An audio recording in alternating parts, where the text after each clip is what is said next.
Shalom Bapak-Bapak sekalian, selamat bertemu kembali di dalam sekolah minggu Dewasa Pria Gereja Baptis Indonesia Cibubur.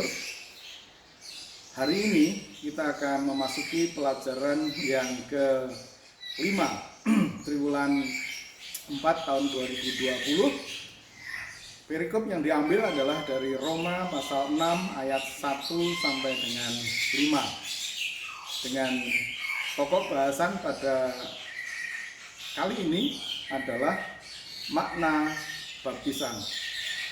Kiranya kita sudah siap semua. Seperti biasa, saya menganggap Bapak-bapak sudah membaca Roma pasal 6 ayat 1 sampai dengan 5 sebagai dasar pembahasan kita pada hari ini. Sebelum memulainya, mari kita berdoa bersama-sama.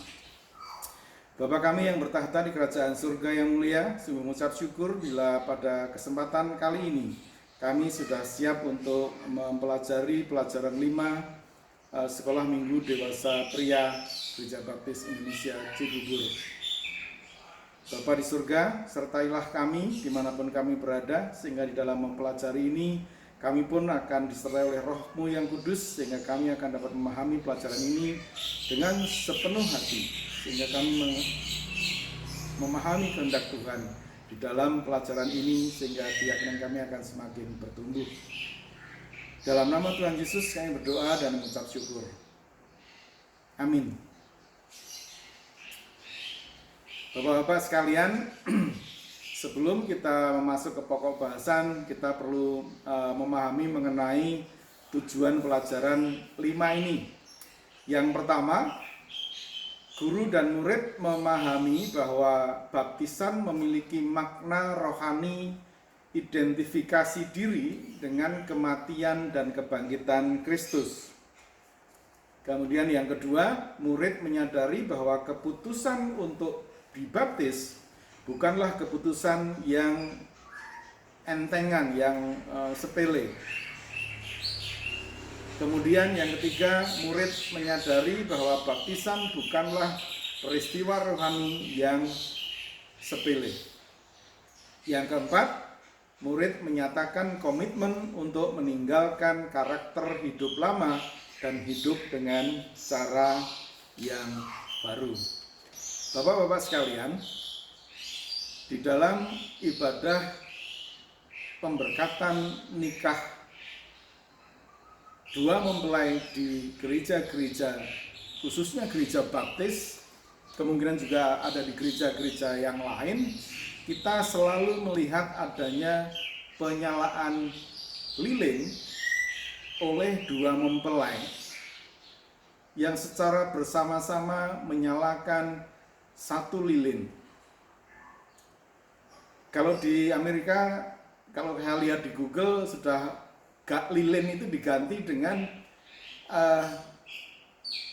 masing-masing mempelai menuangkan pasir yang berbeda warna ke dalam satu botol, sehingga pasir yang dua warna ini bercampur menjadi satu. Karena baik penyalaan lilin ataupun penuangan pasir ke dalam botol tadi adalah di dalam upacara pemberkatan nikah adalah lambang penyatuan kedua mempelai. Demikian juga baptisan. Baptisan juga bermakna penyatuan. Penyatuan dari orang yang mengambil keputusan untuk dibaptis itu dengan Yesus Kristus. Proses penyatuan antara orang yang dibaptis dengan Yesus Kristus itu dimulai ketika orang itu mengambil keputusan bahwa Yesus adalah juru selamat hidupnya, bahwa Yesus adalah Tuhannya. Bagian pertama ini kita akan berbicara bahwa baptisan bermakna penyatuan dengan Kristus. Di dalam Roma pasal 6 ayat 3 di situ dituliskan bahwa telah dibaptis dalam Kristus.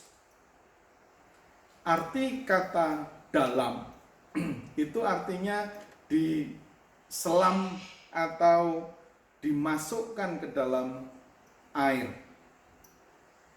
Dengan itu melambangkan bahwa yang dibaptis menyatu dengan Kristus. Kata dibaptis itu adalah kata kerja pasif, di mana menunjukkan akan ada oknum lain yang membaptisnya. Dan oknum itu adalah Roh Kudus. Bapak-bapak sekalian, di dalam 1 Korintus pasal 12 ayat 13, firman Tuhan berkata, sebab dalam satu roh kita sama, baik orang Yahudi maupun orang Yunani, kita baik budak maupun orang merdeka, telah dibaptis menjadi satu tubuh, dan kita semua diberi minum dari satu roh. Bapak-bapak sekalian, penyatuan tadi bukan berarti penyatuan secara fisik yang dibaptis dengan fisik Tuhan Yesus. Yang dimaksud penyatuan di sini adalah perkara rohani. Peristiwa baptisan hanyalah penggambaran luar, penggambaran yang tampak oleh kita dari suatu peristiwa yang terjadi di dalam hati orang percaya.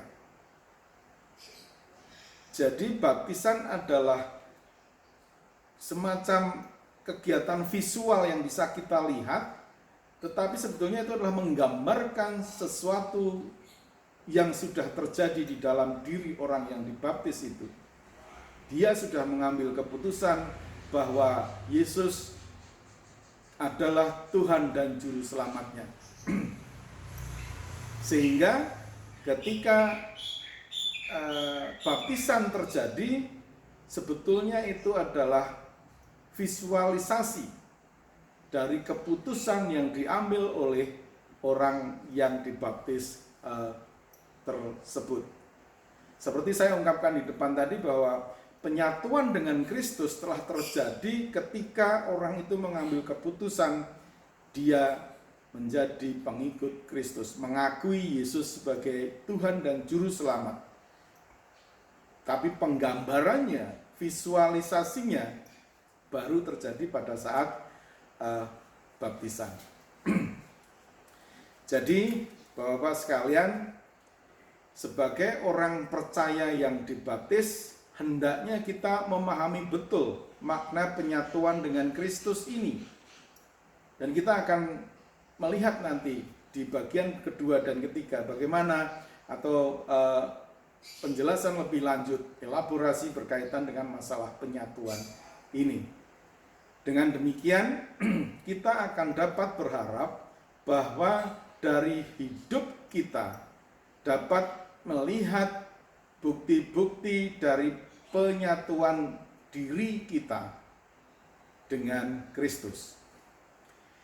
Ini sebagai penerapan yang perlu kita pahami bersama, bahwa ketika kita dibaptis itu adalah sebagai gambaran keputusan yang kita ambil ketika kita mengaku Tuhan Yesus sebagai Tuhan dan Juru Selamat kita. Bapak-bapak sekalian, di bagian yang kedua ini kita akan melihat baptisan juga bermakna kematian bersama Yesus Kristus. Baptisan di Gereja Baptis Indonesia itu adalah dengan baptis selam. orang yang dibaptis diselamkan atau dimasukkan ke dalam air oleh pendeta. Hal itu melambangkan adanya sebuah visualisasi atau gambaran bahwa orang yang dibaptis itu sudah mati bersama Yesus Kristus. Mati bersama Kristus adalah akibat logis dari penyatuannya dengan Kristus. Sama seperti Tuhan Yesus sudah mati di kayu salib, maka orang yang dibaptis seolah-olah mati bersama Tuhan Yesus Kristus. Roma pasal 6 ayat 3 bagian akhir dan ayat 4 berbunyi, telah dibaptiskan di dalam kematiannya. Dengan demikian, kita telah dikuburkan bersama-sama dengan Dia oleh baptisan dalam kematian. Apa yang dimaksud dengan mati bersama Kristus, Bapak-bapak sekalian? Mati bersama Kristus artinya adalah bahwa kita mati terhadap dosa. Seperti diketahui, Yesus adalah Tuhan yang tidak pernah berdosa, tidak pernah melakukan dosa. Berbeda dengan kita. Kita adalah orang berdosa. Ketika kita dibaptiskan, kita harus memutuskan bahwa dosa-dosa kita sudah harus dikuburkan bersama dengan kematian kita yang bersama dengan Kristus. Sebagai orang mati terhadap dosa, maka seharusnya kita tidak tergoda lagi oleh dosa, apalagi secara sengaja terus-menerus berbuat dosa ketika kita sudah dibaptis. Bapak-bapak sekalian, sekali lagi, mati bersama Kristus artinya adalah bahwa kita mati terhadap dosa. Kalau di dalam kehidupan kita tidak ada bukti kematian terhadap dosa, berarti kita belum menyatu dengan Kristus. Berarti kita masih belum menyatu dengan Kristus. Jadi di dalam kehidupan kita sebagai penerapannya, apabila kita sudah dibaptis, maka kita harus berusaha keras untuk menjauhkan diri dari kebiasaan dosa di dalam kehidupan kita. Saya tahu hal ini, atau bapak-bapak bisa berkata mana mungkin. Tetapi itulah kenyataannya, bahwa dengan penyatuan kita bersama Kristus, di mana Kristus tidak berbuat dosa, maka kita sebagai orang yang percaya kepada Yesus Kristus, kita juga harus mempunyai kemauan untuk tidak berbuat dosa lagi, karena kita sudah dibaptiskan, karena kita sudah mati bersama-sama dengan Kristus. Bagi yang belum dibaptiskan, tentu saja harus siap-siap dengan tuntutan itu ketika dia memutuskan untuk minta dibaptis. Di dalam kehidupan kita, usaha keras yang kita lakukan untuk bisa tidak melakukan dosa pasti banyak tantangannya. Oleh karena itu, di dalam usaha kita tidak harus sempurna, tetapi kita harus berjuang sekuat tenaga untuk menghindari dosa-dosa. Bapak-bapak sekalian, apabila banyak sekali hal-hal yang kita lakukan yang dapat dikategorikan sebagai berbuat dosa ketika belum dibaptis, maka setelah dibaptis kita akan berjuang mati-matian untuk bisa tidak melakukan hal-hal yang dikategorikan sebagai melakukan dosa itu. Saya yakin bahwa Bapak secara pribadi bisa mengidentifikasi berkaitan dengan apa dosa-dosa atau perbuatan-perbuatan yang dikategorikan dosa yang pernah kita lakukan.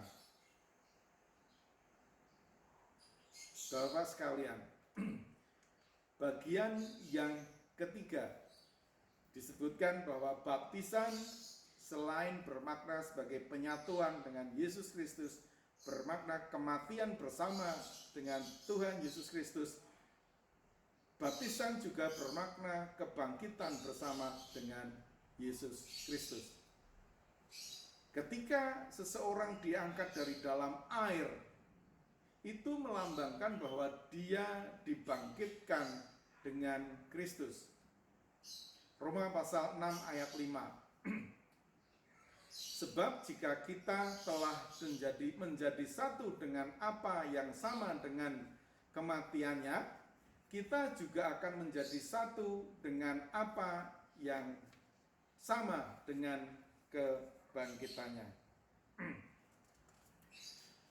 Bapak-bapak sekalian, di dalam ayat ini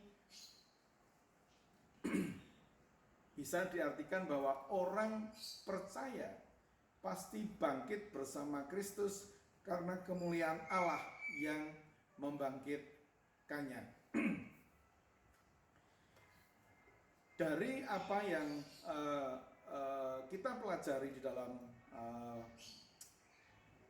kekristenan, dari Roma paling tidak Roma pasal 6 ayat 1 sampai 5 yang sudah kita baca, akibat dari penyatuan kita dengan Kristus di dalam diri kita terdapat benih hidup baru yang dari Allah Bapa, yang pasti akan bertumbuh menghasilkan buah.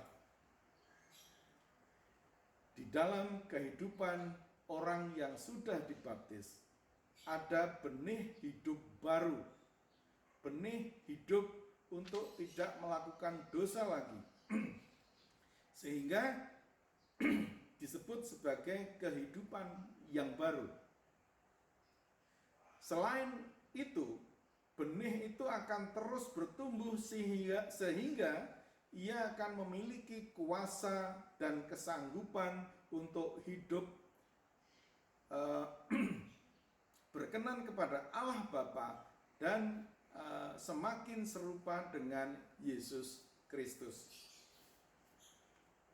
Bapak-bapak sekalian, ketika kita sudah dibaptiskan, Roh Kudus akan ada di dalam hati kita, dan itu akan menolong kita untuk mendorong kita berusaha bertumbuh, sehingga hidup kita akan diarahkan supaya berkenan di hadapan Allah. Dan pada suatu saat kelak, kita akan mempunyai keserupaan, kalau boleh saya katakan dengan bahasa demikian, mempunyai sifat-sifat, mempunyai ciri-ciri karakter-karakter yang seperti Yesus miliki. Serupa dengan Yesus Kristus berarti adalah memiliki sifat-sifat, memiliki karakter seperti karakter dan sifat yang dimiliki oleh Tuhan Yesus Kristus. Mungkin kita betul masih berdosa dan tidak sempurna dan belum sempurna, tetapi kita harus paham betul bahwa di dalam kehidupan kita setelah kita dibaptis, apabila tidak ada bukti kehidupan yang baru, ada kemungkinan kita belum menyatu dengan Yesus Kristus. Kalau boleh saya katakan dengan bahasa yang lain, kadar penyatuannya masih rendah. Kalau dari skala 1 sampai 10, maka 1 adalah kadar penyatuan yang rendah, 10 adalah kadar penyatuan yang sangat tinggi. Mari kita melihat seberapa besar nilai penyatuan kita dengan Tuhan Yesus kalau bapak-bapak sudah merasa dibaptis. Sudahkah kita mempunyai bukti adanya kehidupan yang baru sejak kita dibaptis sampai dengan sekarang? Ataukah kita bisa menilai diri kita sendiri, apakah sudah ada perubahan kehidupan kita dari kehidupan lama, kehidupan sebelum dibaptis, dibanding dengan kehidupan baru kita, kehidupan setelah dibaptis.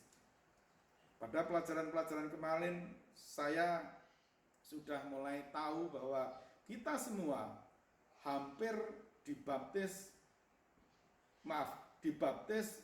paling muda adalah kira-kira 20 tahun, 25 tahun yang lalu.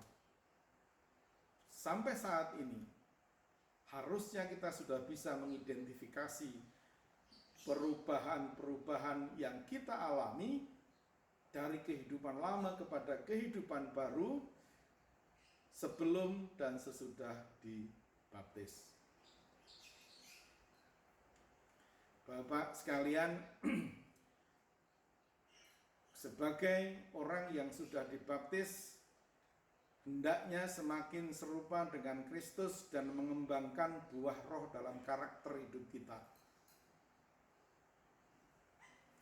Sudah banyak pelajaran-pelajaran dari khotbah pendeta, dari buku-buku yang mungkin Bapak Ibu baca, atau dari manapun sumbernya, yang bersumber juga dari Alkitab, bahwa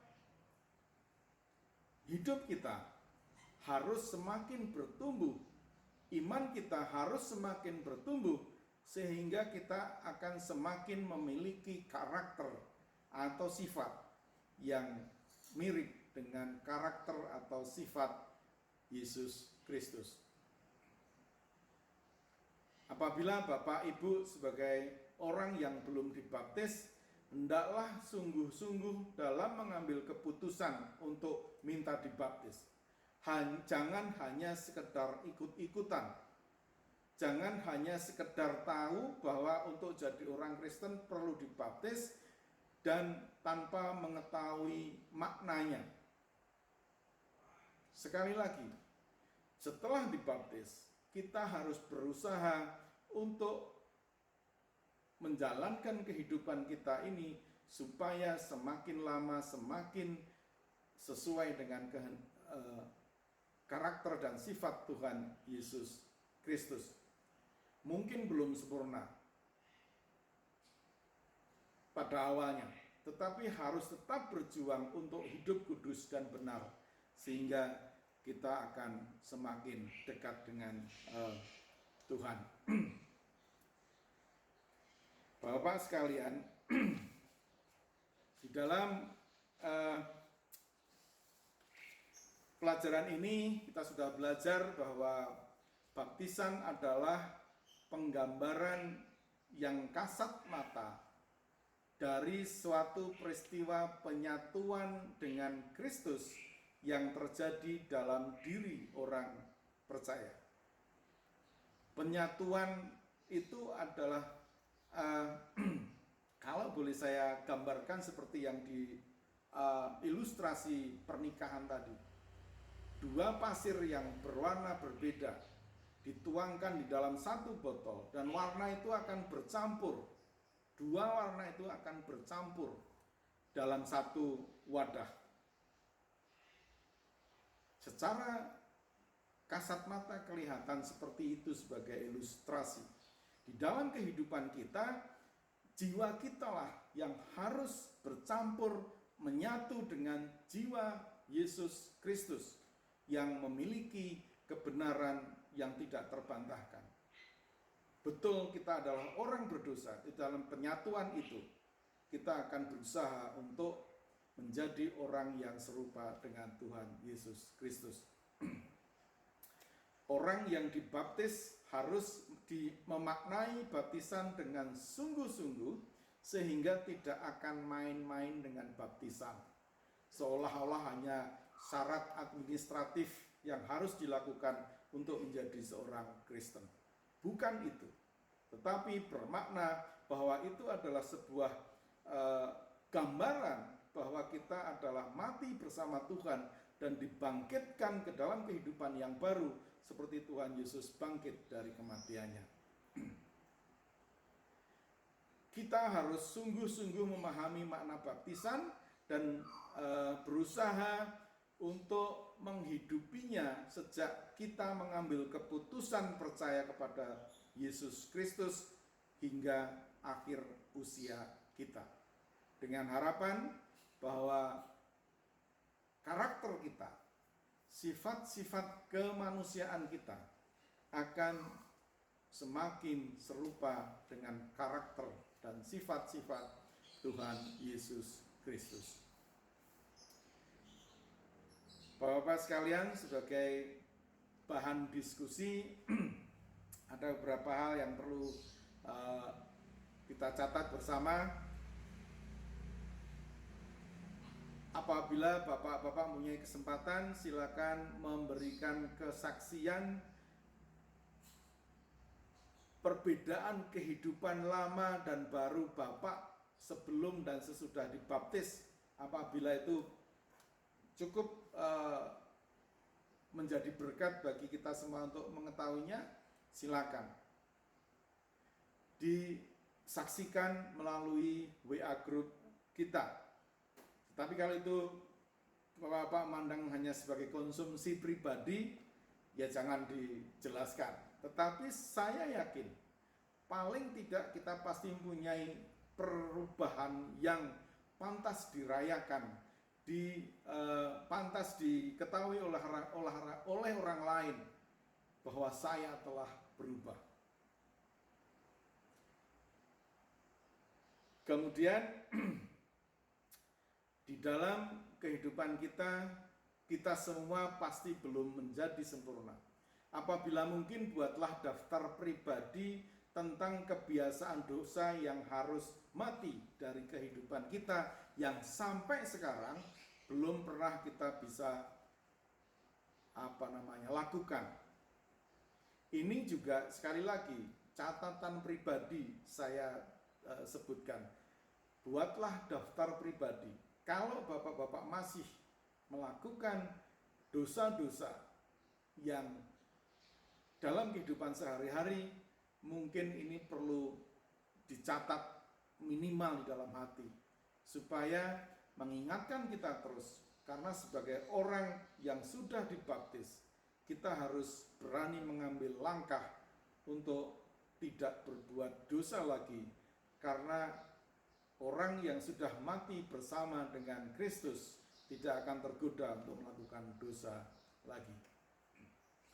Kemudian yang ketiga, untuk dapat terus menghadapi tantangan kehidupan di dunia ini setelah kita dibaptis, jangan pernah berhenti, jangan pernah bosan untuk berdoa secara rutin, secara terus-menerus, secara kontinu, agar kita bisa mengalahkan dosa itu. Kita tidak akan bisa mengalahkan itu dengan kekuatan kita.